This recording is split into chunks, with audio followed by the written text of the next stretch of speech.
So in this video I'm just going to give you just an introduction to the clone stamp tool and also to the healing brush, the spot healing brush tool.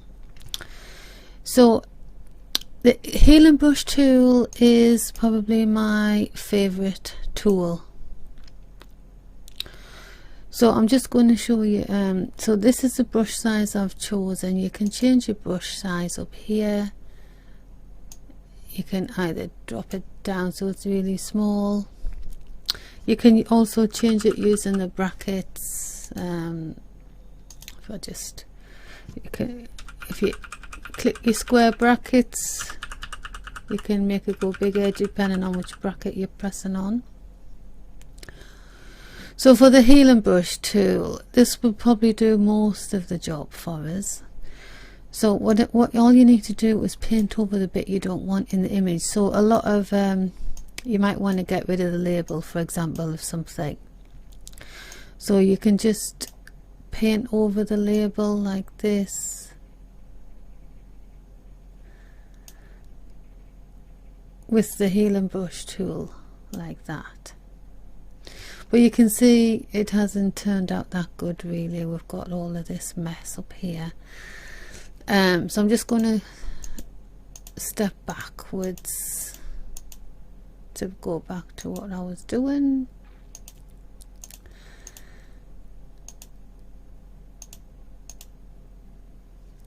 To get rid of little bubbles like that is quite good. Like a bubble here, you just paint over the bubble and it just disappears. So I've got it set to content aware, proximity match. I haven't got sample or layers ticked. So you need to look at these settings as you're doing it, because if you've got these on the wrong thing, and I've got this on normal, it might not work as well. So the healing brush is quite good for getting rid of small areas like this.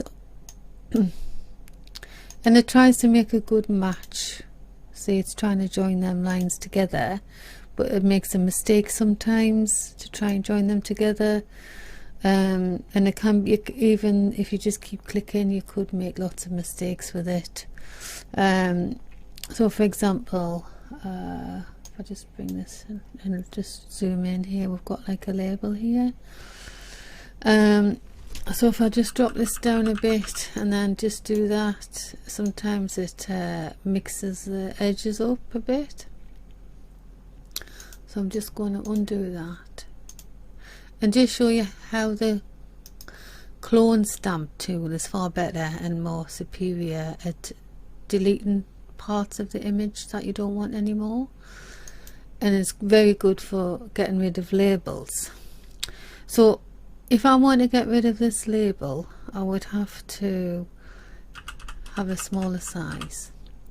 Now it would need, all of this would need to be this colour here. So to get it all that colour, you press on the Alt key, and so can you see how the cursor's changed? So you click on the Alt key and you click in that grey area there, and then you can just paint.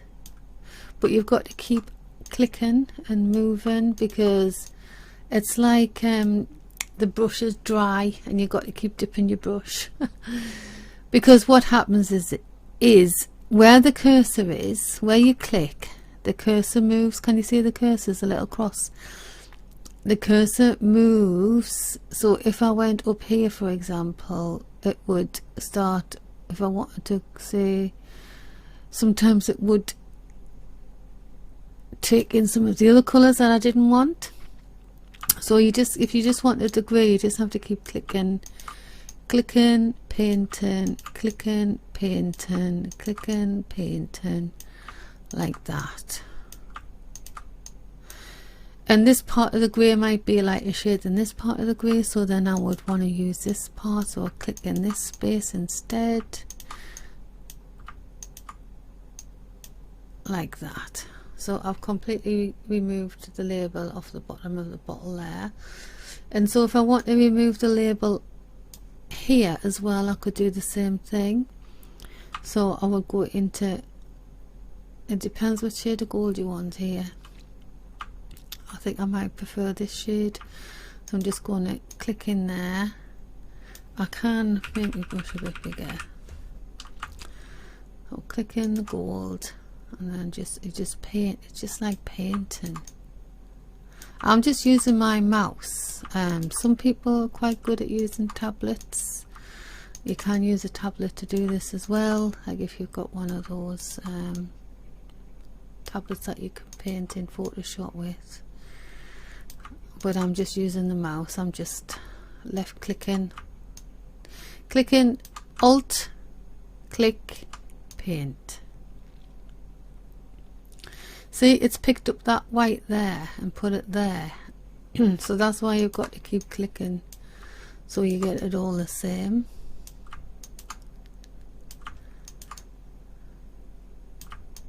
You might want to keep some of those areas in there, so, like the bubbly areas, so it looks like there's movement in the perfume. So I've removed the word from the center of the O. If I wanted to remove the whole thing, it'll take a little bit longer. So I'm going to click and just paint. So the cursor's moving up with me, and it's taking the shade at the side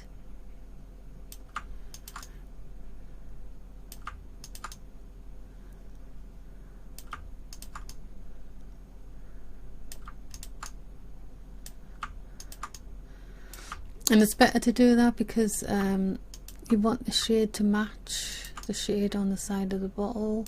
You don't want it all to be solid. So I want this part to match the bottom part of the gold.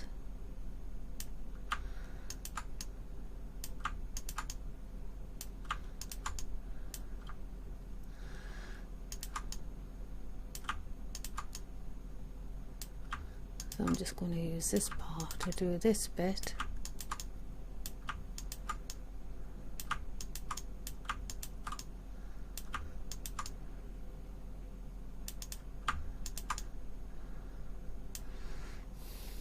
So that looks totally unnatural. So I'm just going to use this gold.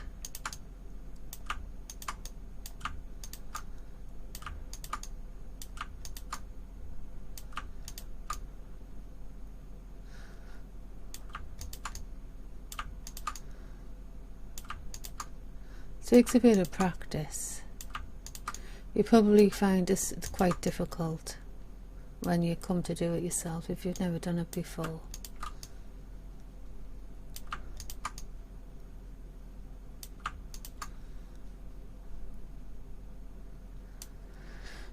So I've smudged it a bit on the edge there, so what I'm going to do is just drop the size down, and I'm going to press Alt on this edge, and I'm just going to sort of paint it in this way. Like that. So you get the idea. Using the clone stamp tool to remove the letters or labels. This is a difficult one to do. I'll just find an easy one for you, and I'll put the easy one in the resources for you. So in this image I've got a restaurant called Tomahawk Steakhouse, and we've also got the name in the windows here as well. So I want you to use the healing brush to get rid of the name. So if you click on the healing brush, and then you can just paint over the name like this. Make sure it's all painted.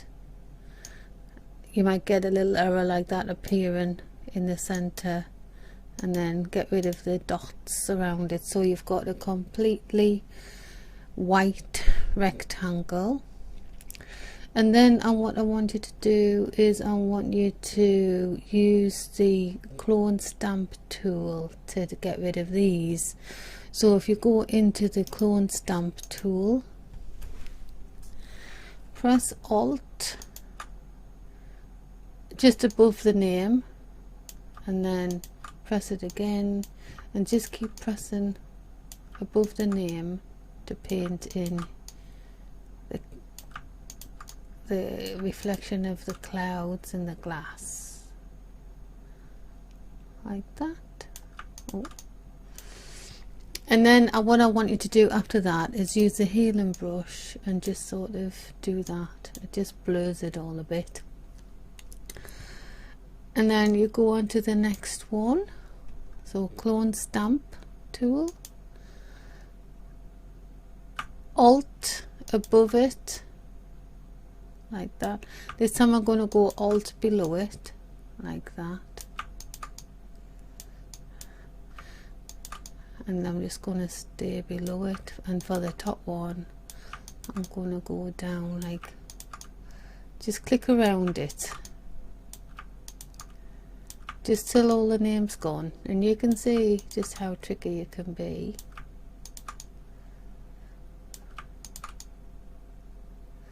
And then when you've done that, go on healing brush and then just paint over the bit you've rubbed out, and that'll blur it a bit.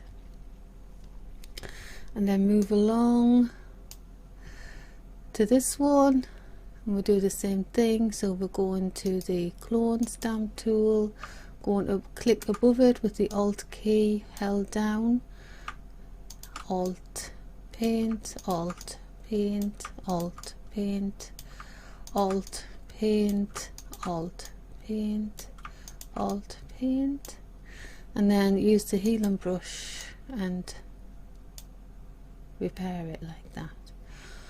So you can see we've removed evidence of this bar. We've still got a few more here to do. So these ones are a bit trickier because you've got these shadows of the cars and things, and that's in the car park, reflecting in the window. So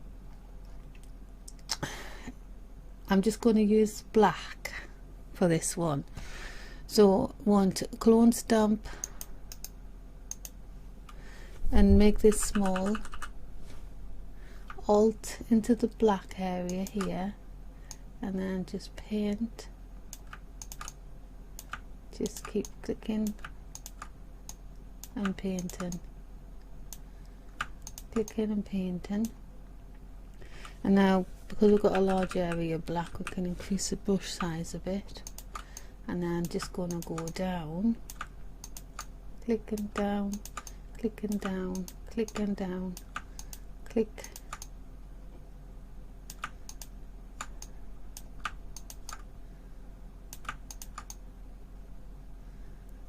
and then this time we're going to go underneath, click underneath, oops,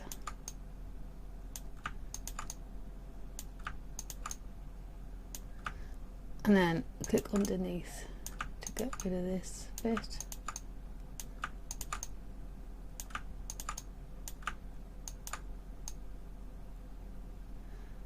And then use your healing brush tool, reduce the size of it, and then just paint over the bit you've done. Oops.